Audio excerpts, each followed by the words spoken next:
So our topic is building African creative economy through street culture partnership. And I have about five speakers, four speakers, and one standby moderator. So, and I will be the host for today. So the webinar is actually for creatives and brands. So we want to share more insights about culture. So because culture has always been a part of the creative industry. The brands, they are already familiar with cultural narrative productions, and they have supported and partnered with creators, both in the film, music, and creative ecosystem. But the traditional adverts, they are dying and consumptions are low.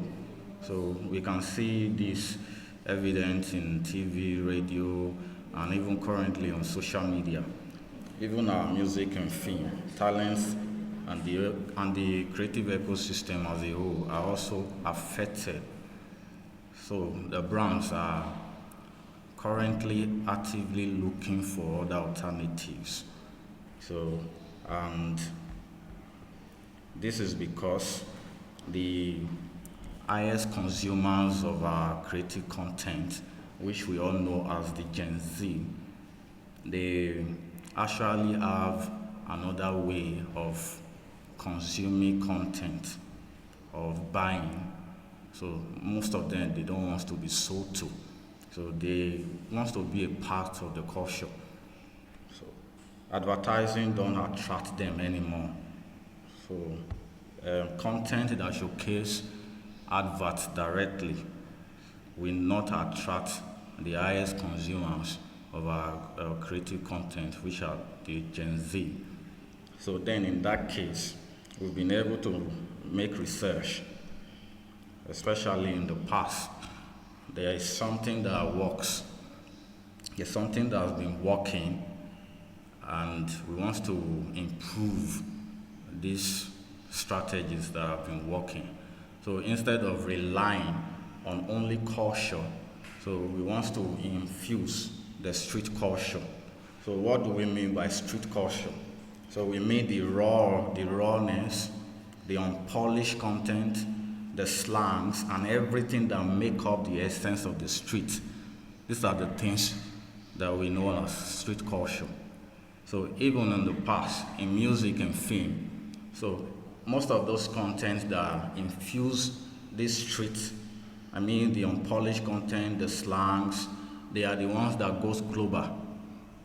So, and that's why we want to shed more light on how we can get brands to partner with creators. And if we can do that perfectly, the creative economy will increase. So we have our speakers, and I would like to quickly introduce them briefly.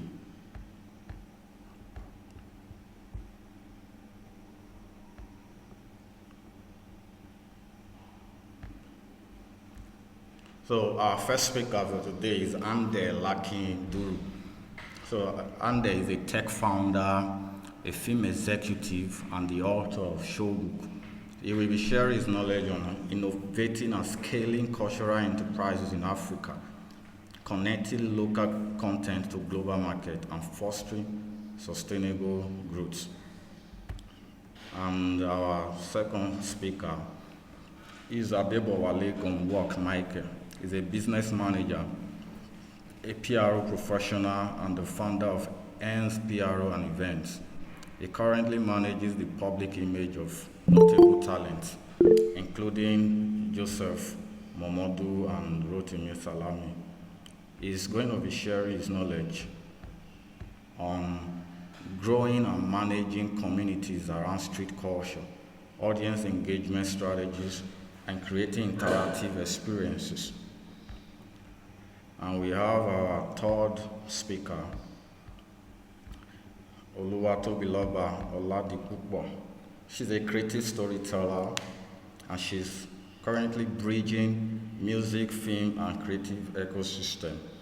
She will be sharing her knowledge on how content creators and influencers can amplify street culture online. And our last speaker, who is yet to join us, is Ibukuna Demoye. He's a talent manager, A&R executive, and the founder of IG Next Door. One of his remarkable successes is managing an artist, Lade. Lade has actually surpassed 100 million career streams, and he was instrumental to the success of one of our hit track, Adulthood Na Scam. He will be sharing his knowledge on translating African street culture into music, film, and experiences. And lastly, we have our standby moderator, Ese Nobo Oshuku. He's a keynote speaker, and he will support the question and answer session. So I'm your host, Joseph King Oladugba. I'll be sharing insights on how to actually activate this partnership, how to bring brands to partner with creators to increase the creative economy. So the webinar is brief, 45 minutes, and 15 minutes for question and answer. So if you have any question, you can use the message, the in message, to type your question. You can also address your question to any of the speakers, and if possible, you can also text your question to us on WhatsApp on 08063154192, 08063154192. All right, so because of time and the busy schedule of one of our speakers, and the lacking Duru, so we want him to speak first. So he's going to tell us more about innovating and scaling cultural enterprises in Africa, connecting local content to global markets, and fostering sustainable growth. Over to you, and the lacking Duru. Thank you. Okay, thank you so much. Thank you so much. Please confirm you can still hear me. Yes, we can hear you. Okay, it's a great pleasure to be here.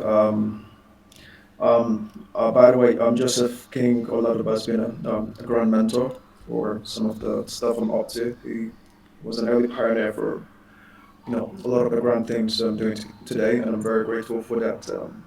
That initial fire that was lighted some time ago. So the topic really is how to scale, our content to a global audience. And I think the very first thing when we speak about um, Africa and its products, we delve down to the heart of the matter, which is how we create what we create, which is the product, right? So we often speak of Africa's potential as if it's a finished product, right? But the real reality of it is that it's not um, finished, right? Street culture content, no matter how raw and vibrant it is honestly useless if it stays unrefined. So the business of the culture is not about moving from being a talent uh, to being an enterprise. It's mostly about being, you know, cultured enough to translate that usefulness we have to a point where it can be understood by a grand and general public, right? For instance, this I usually use Tyler and Burna Boy and then Davido to make a special contradiction to how the public perceives things like music. For instance, Davido's songs. I mean, this is obviously a debate, but Davido's songs are fleshed with more and deeper street language, while Tyler's songs are more globally oriented. Right, she sings even though English on top of her the vibey African, sounds that we know the culture to carry, and then she most importantly, he's able to see deeply into the heart of the public. And that's why I can't say that Tyler is doing better than Davido, but to the public perceptions, she's doing better precisely because she understood the importance of what it takes to speak to a global audience. Not everybody understands you. It's just like trying to speak Swahili to a person who only knows Russian or trying to speak that to a person who only knows English, right? So, as much as possible, we try our best to cultivate the element of making sure that the product is just right before we export to the international market. And one thing we have to um, emphasize is the fact that we are actually disadvantaged. The African enterprise itself, the African economy itself is disadvantaged, right? And um, that is because the global economy is completely prejudiced. Many international businesses are afraid of the African market due to the valuation and the perception that our stories and technical standards, seem to look like. I mean, Joseph King mentioned NTA and AIT and how the delivery of the stations that we grew up watching are still subpar, and it really cuts across every ecosystem, right? You look at because even the simplest things like how we tell the news itself is content, and to bridge this national gap, we don't need creativity. What we need is really standardization, right, on how we tell stories and how we transmit content. So the question now of the how, I think should be the next one. So how do we scale? How do we start scaling? And how do you turn a street trend into a scalable enterprise? You start by, first of all, fixing the bad camera, you fix the bad story, and you fix, you know, the completion of that narrative. So, and now to standardize your craft. Okay, I'm speaking first of all to directors and um, potential directors in the future. So first of all, I don't think anybody can call themselves a director if they have not picked up a camera and done some, you basically just played with it. So you, first of all, done the basics of shooting, and I figured out something recently that most of the Nigerian directors we have today did exactly that, just with the camera, and the next thing they're filming. They didn't take the time out to learn, the basics and the mechanics of the system, basically why um, global content sells the way that it does, right? And that is primarily something that you cannot do without. It's part of the foundation, and once you miss the foundation, usually end up throwing up bad content, worse content, and the more you go into the business, the worse it becomes, right? So in the end, I believe every aspiring director needs to go as an SSD director or producer, needs to go to a film school, whether in Nigeria or outside the country. I think today there are many ways you can learn online as to how the architecture of the stories that you're in love with today, how they're formed. So from there you can learn how to, properly replicate them. I teach this actually in a different segment later, but you must learn every technical aspect of your field and know it better than anyone else. And high fidelity output is really the only way to bypass the African market stigma. So that's just one. And the second aspect, now speaking to um, those that are in film, right? Still the producers, the actors, actresses, and the directors, whatnot, right? It's also something else I noticed while scouting for a film that's currently in production in with the producers of Black Panther at the moment. So I noticed that a lot of Nigerian actresses and actors are not on. Yeah, we've probably heard about IMDb, right? And I see that as the professional ledger of the world. It's how um, casting directors find you, right? So there's a massive dearth of proper African actors and actresses in Hollywood, and even so, the market demand is soaring. But if you're not on the global database, you really do not exist to the global market. And I don't know how much I can emphasize this point because it became a bummer, trying to look at what these guys have done in the past and trying to see, if they're on par with the relevance and really find nothing. It's not a very nice feeling to have when you look at that something on such a global scale. So, and then the financial engineering, right? I believe, I think I already mentioned that global businesses, mostly the ones in Europe and the US, are a bit scared about coming into the Nigerian market, even though there's as much value as can be. But the reality is, certain things need to be on par. So myself, one of the relevancies in terms of my engineering, which I factored into play first, was to make sure that we registered as a US company, apart from, you know, registering as a Nigerian company, which is one first thing. But the good thing about the US companies is, right, once you obtain something called an EIN, right, or the regulatory bodies in the US are mandated by law to provide up to 50K dollars to 250K dollars in lines of credits to startups.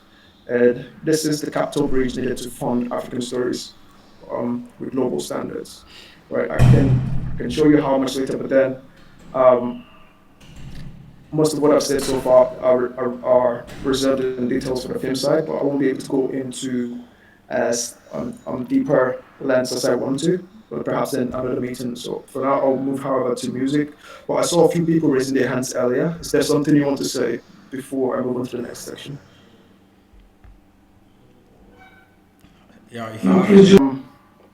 Now, for the music aspect of things, obviously, the product is the most important thing. Without the product, you have nothing to sell. You have nothing to get valued by. So, in fact, I see music as a business card for more. Right? And you really have to treat it as such because um, when you have a business card, the usual thing we do is that we give it out for free to get our personalities in the room in the hope that somebody will reach out and maybe call you for services, might call you for a show, an appearance, or for you to market a product. Now, all these things are nice, but it's really supposed to be an ecosystem of sub hands holding each other and moving in sync to take it to a particular place. In Nigeria, I mean, it's almost an anthem these days when people say that there's no money in music. But I beg to differ because I've seen artists make hundreds of thousands of dollars per show, right? And let's imagine even artists like I think Flavor,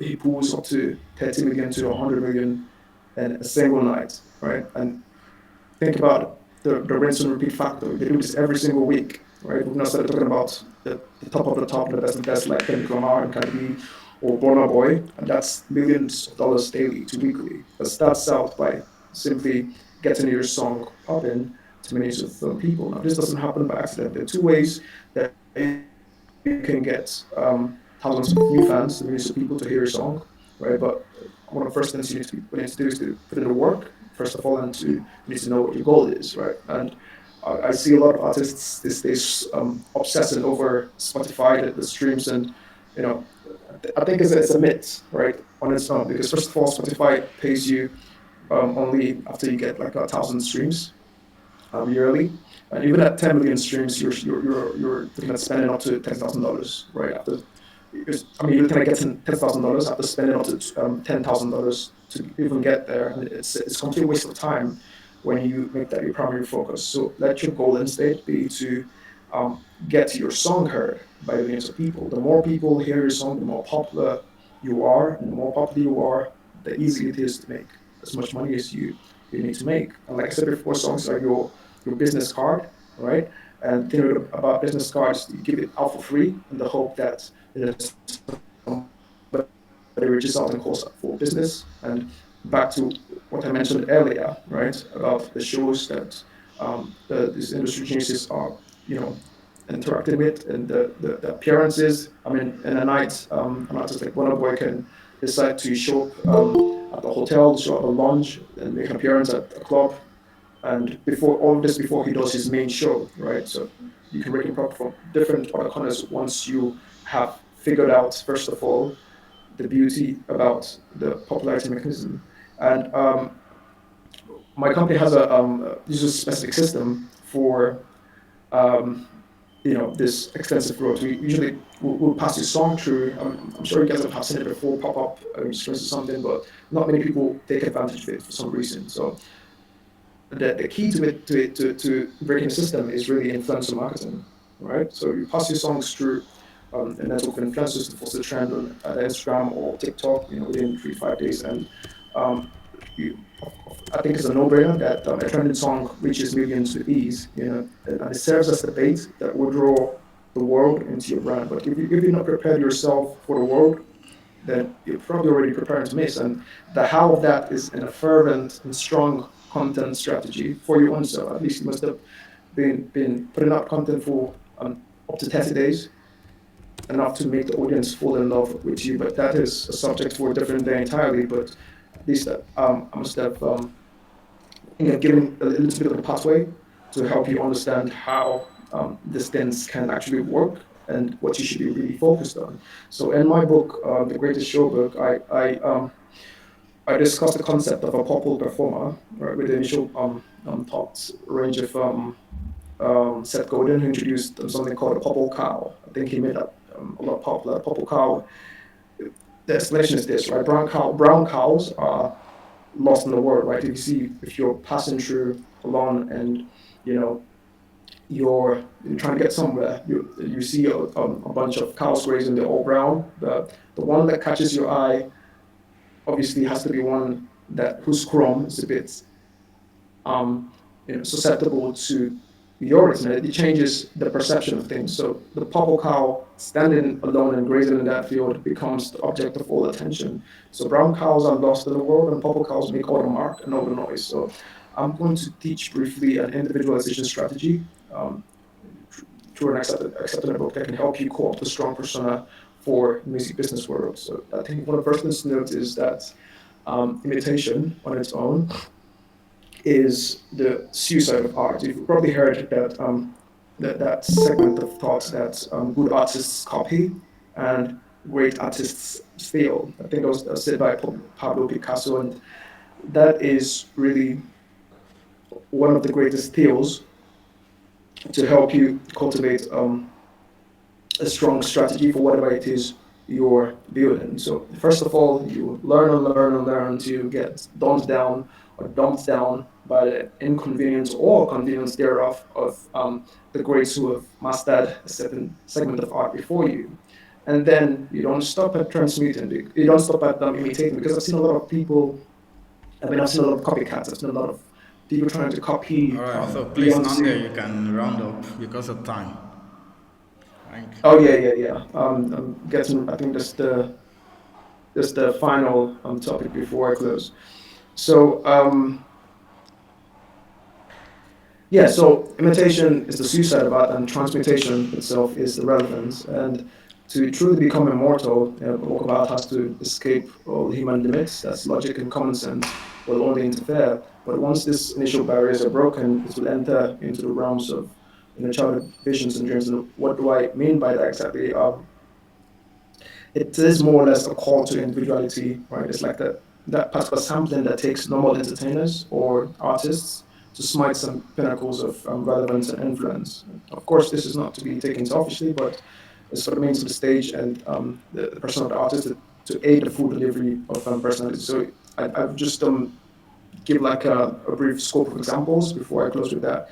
Um, you obviously when you think about the person of Michael Jackson, the first thing you think about is his Billie Jean hat, the jacket gloves, the moonwalk dance, the spy fashion elements, and how he does the hee hee and stuff in his music tracks. You think about Snoop Dogg, the William Canines, Fela Kuti, there's a spiff or tribal, white tribal markings and unique fleet pants fashion, Elvis Presley, jumpsuits, Steve Jobs, black turtlenecks, and so on. So I can go on and on, but the end of individualization rather is to find one unique thing, a distinct thing, an ideal or a sui generis idea that can completely set you apart and make you that purple color talked about earlier. Makes you unique and relevant either around the theme of your performance or the highlight of your entire artistry. So your ideal is that single apparel, just like every artist can produce, every human being can produce, and it's the unique genius, your legacy, and can seep into every other thing you do. So although I think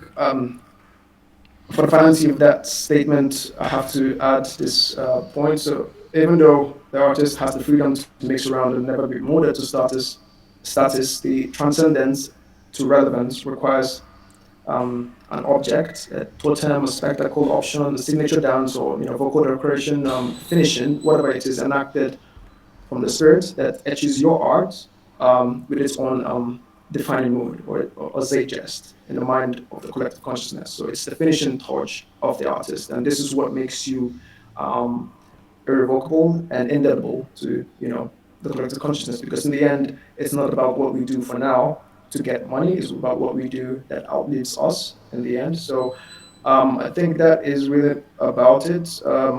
I can share my book later for more information on that, but that is really where I think draw the curtain for now. So um, yeah. So the whole aim of what we're doing is to make sure we build something strong, something relevant, and something that lasts out time. So if you have any questions, please feel free to throw a jab at me before I hop off to my next meeting. But Black Spice, you raised your hand. You have something to say?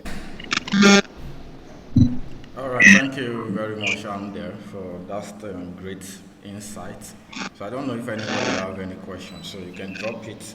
Use the in message space, the button in message to send in your Okay. question. So, but we have a question for Amde. So just one question that somebody dropped on through WhatsApp. So please, Okay. Amde, just in 2 minutes before you go, so we can be fast and we move to the other speaker. So somebody said you mentioned scaling global content, local content to global market. For a small style brand with no big budget, what is the stage one move to start looking global? For a small style brand with no big budget, what is the stage one move to start looking global? Just briefly, 2 minutes. Thank you. Okay, but by style brand, you mean like a fashion brand, right? Like, yeah, fashion brand. Okay. Okay, so really the first thing is about finding your your network of people. All right, you notice really that the creative industry works in a particular format, right? It's um, you see people like obviously this is not in fashion, but in film you have Ryan Coogler and his group of people. You have Christopher Nolan and his group of people. They're always specifically tending towards a side of individuals that share the same vision, the same understanding of purpose, and how basically they feel that reality. So once you find your group, a lot of things become easier because there's something Napoleon Hill wrote about a long time ago. It's called the concept of the mastermind, right? The mastermind is really the first phase for anything. In my book, I call it the frame mind, right? That is where you build massively beyond the scope of what is possible. Because first of all, I think it's pretty much understood that um, the conceptualization of anything, right, is from the point of the spiritual, right, to the point of the physical. So alone you cannot do much, but with together with a group of people that share your vision, it's easier to extend that pool of influence further and further and further still. But if you're looking for the next practical step from then on forward, I would say find a way to register your company as a US company, right? Find a way to make sure you are registered, and there and out, get your EIN, get all the other potentialities that surround that particular scope. And once you do that, um, you get to the SBA loan agency there.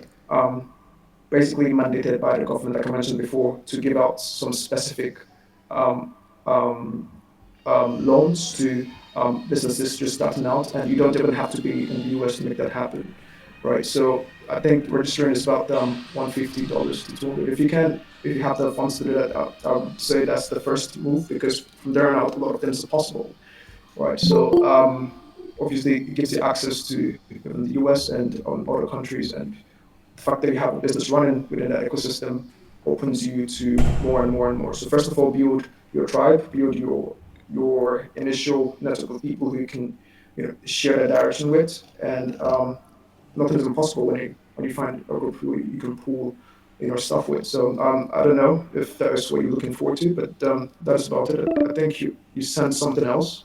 All right, no, thank you. Um, Yeah, yeah. So what do you think, Mr. yeah, Joseph? thank you very much, I'm the Lucky Duru for that insightful presentation. Thank you very much.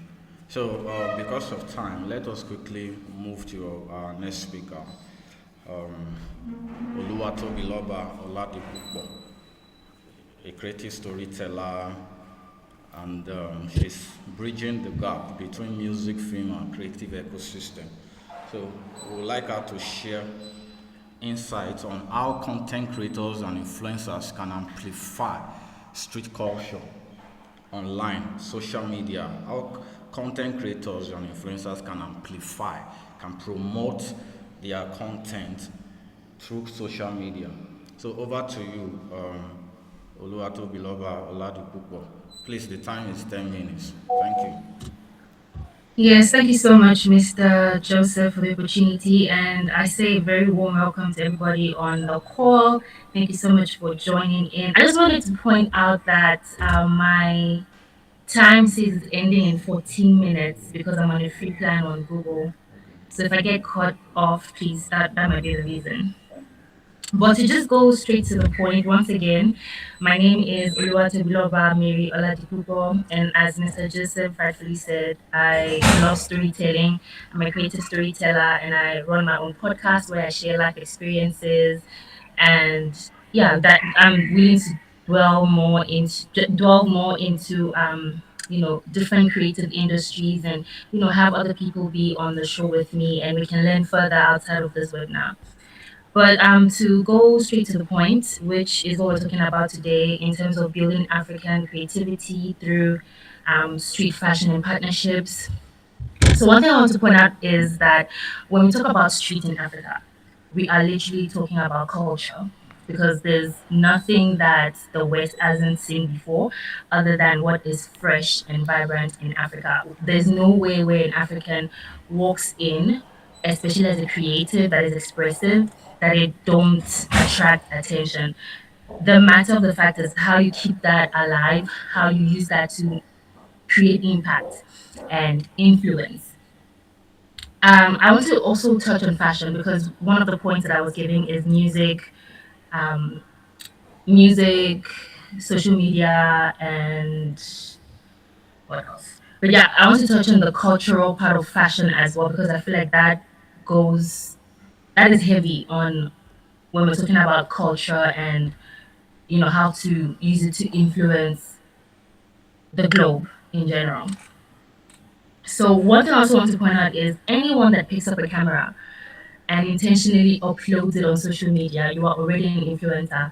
It doesn't matter how big your platform is, it doesn't matter how small your platform is. What matters is how you do it intentionally and how you plan to engage with people online. Now, how can you amplify your influence online? We already mentioned that there's different platforms you can use. There's TikTok, there's Instagram, there's even YouTube, and Handle also mentioned Spotify. So I feel like many creatives tend to look for virality before they even think of their own strategy, how they brand themselves, what campaigns they should run. Like everybody's thinking about how can I go viral, how can I be noticed, instead of focusing on their intention, which is putting the culture out there, expressing yourself, and it doesn't matter if the influence you have is just for 5 people in your community or 6 people in your community. As long as you do it with intention and authenticity, that's what will put you out there.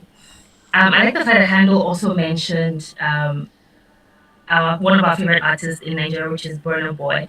I feel like Burna Boy stands out and makes influence in his way because he still stays to who he is. He uses Fela Kuti's, vibe and aura to influence the world. He doesn't change who he is. Even when he collaborates with artists like the guy who sang Jerusalem in South Africa, he still keeps it Nigerian to the point where you even hear South Africans using Nigerian slangs in their own songs now. And he has also collaborated with many, many artists in the West. And he makes sure that his visuals also still represent who he is and where he's from.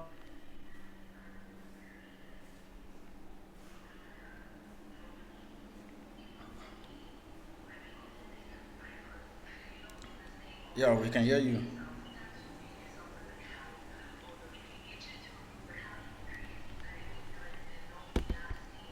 My connection.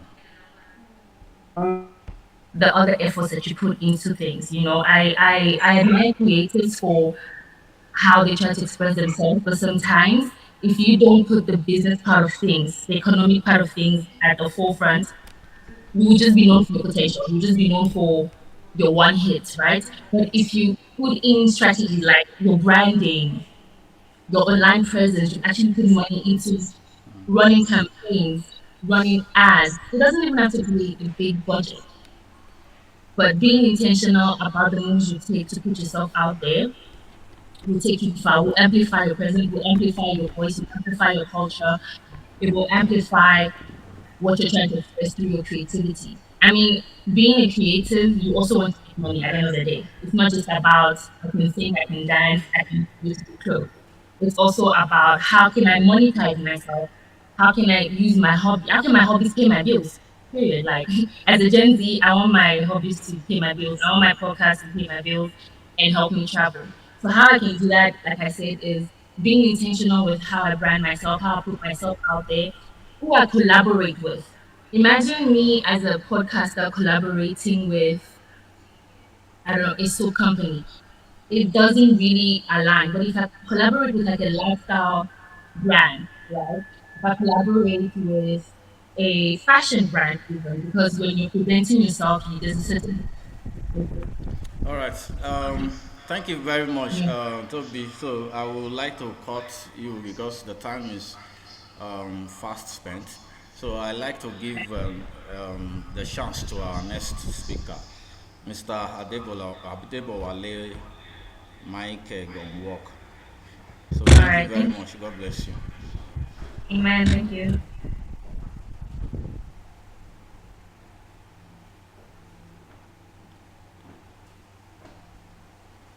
Adebowale Gomwok, are you there?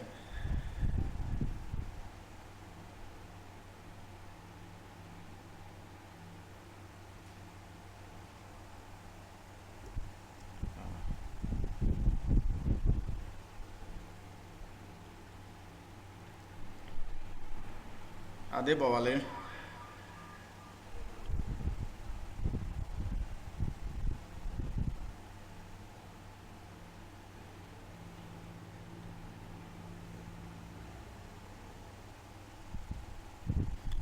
All right. So, Toby, do you still have something more to say?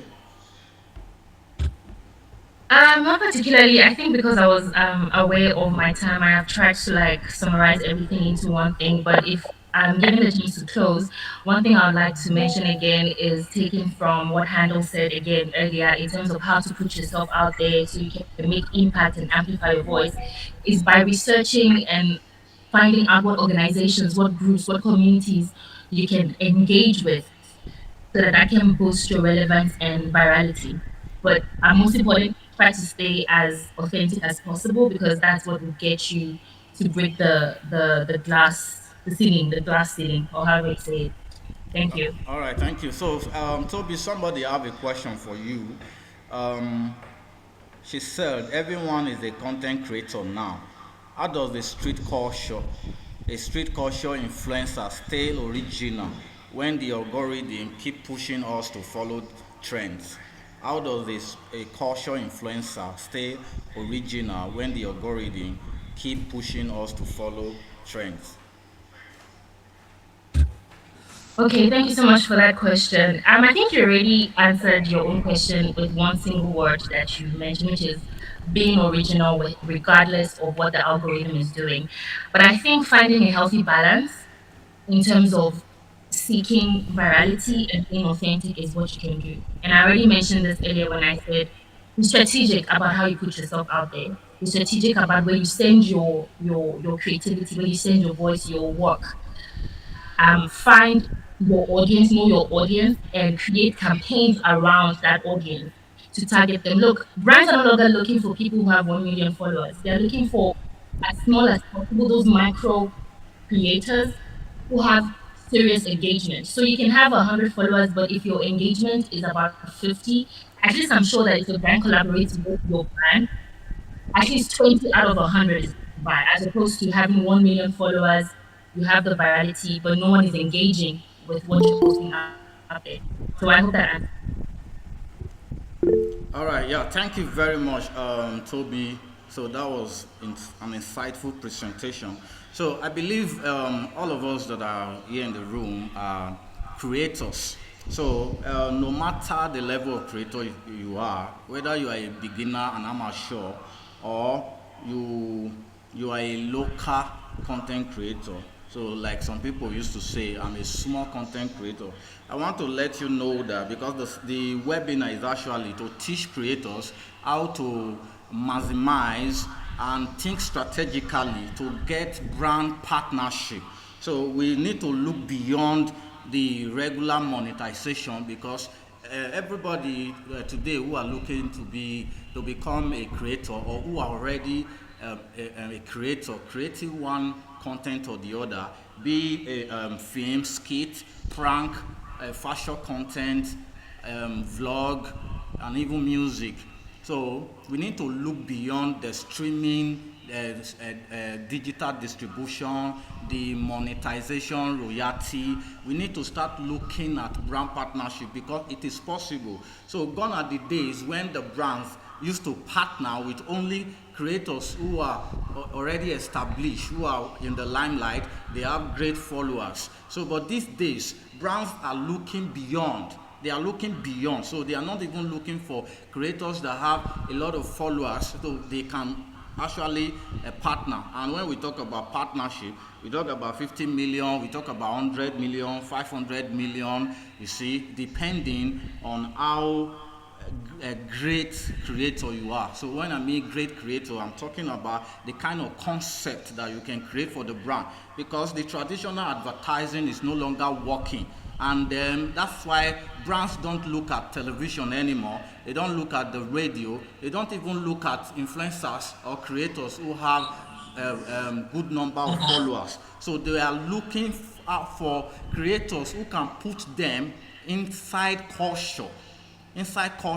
So and that's the reason why even the music industry is suffering. I saw somebody say something recently.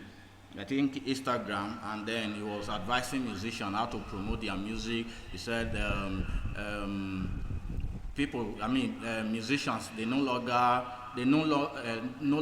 blow. So just the term which we normally use. So, but the truth is that brands are looking beyond streaming numbers. They are looking beyond streaming number. Even the content creators on their own, you can't promote yourself the in the traditional way. So what has been working before has actually changed. The reason is because the Gen Z audience, they are the one that consume content, and there is a particular there's a particular way which they consume content these days. So and that is they want to feel seen, they want to belong, they want to be a part of conversation.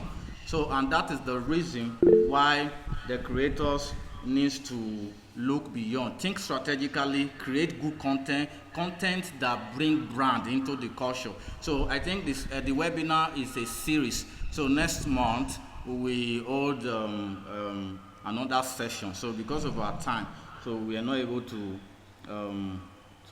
mention everything that we needed to say. And then there are also different questions that people have sent, which we will not be able to answer because of our time. So if you have any question, you can send it to Good us. afternoon, sir. Yeah, thank you. My name is Nasser, and I'm coming from Abuja. I'm a brand and media strategist, and I run a media agency. Okay, please And can you send the message to us on WhatsApp because the call is already ending in All two right, where do I seconds. get the WhatsApp number, please?